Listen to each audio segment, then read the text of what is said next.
Exercise 4A type B question number 1। इस question में हमें दिया हुआ है कि एक मास है 14.5 kg का। वैल्यूज़ में साथ साथ में लिखता चला जाता हूँ। उसको हमने एक स्टील वायर के साथ बांध दिया है जिसकी अनस्ट्रेच्ड लेंथ 1 मीटर है। तो जो लेंथ है वो 1 मीटर दी हुई है हमें, और उसको हम वर्टिकल सर्कल के अंदर वर्ल कर रहे हैं। तो जैसे मान लीजिए लेंथ है और यहाँ पे अपना मास है, और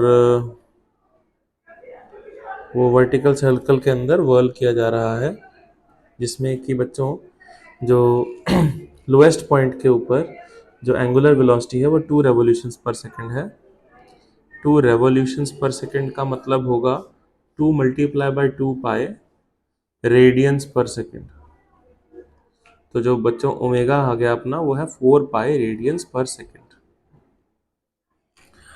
फिर उन्होंने क्रॉस सेक्शनल एरिया भी दे दिया वायर का, जो कि हमें यूज में आएगा 0.065 सेंटीमीटर स्क्वायर। तो हम एसआई में कन्वर्ट करेंगे इसको 0.065 इंटू 10⁻⁻⁴ मीटर स्क्वायर आएगा, अगर आपको सेंटीमीटर स्क्वायर दिया हुआ है उसका ये कन्वर्जन। तो हमें डेल्टा एल निकालना है कि इस वायर में लोएस्ट पॉइंट के ऊपर डेल्टा एल कितना आएगा। यंग्स मॉडुलस भी दिया हुआ है। तो चलो बच्चों, इसको करना कैसे मैं आपको बताता हूँ।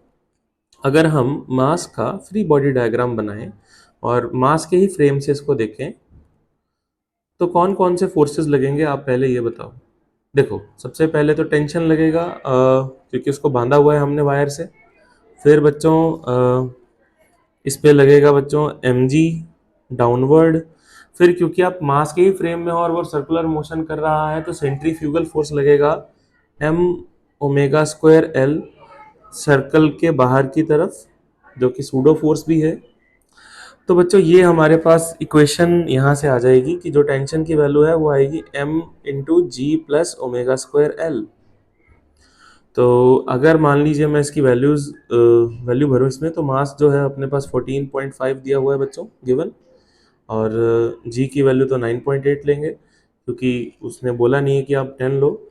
ओमेगा स्क्वायर है जो बच्चों वो आएगा 4 पाई का स्क्वायर, और जो लेंथ है वो 1 मीटर आपको दी हुई है। अब ये टेंशन आ गया बच्चों, इसी टेंशन की वजह से ये जो वायर की लेंथ है वो इलोंगेट करेगी, और उसका अगर हम बात करें तो कैसे निकालेंगे। यंग्स मॉडुलस का रिलेशन हमें मालूम है क्या होता है। यंग्स मॉडुलस की वैल्यू होती है अपना फोर्स जो कि टेंशन है into length upon area into change in length.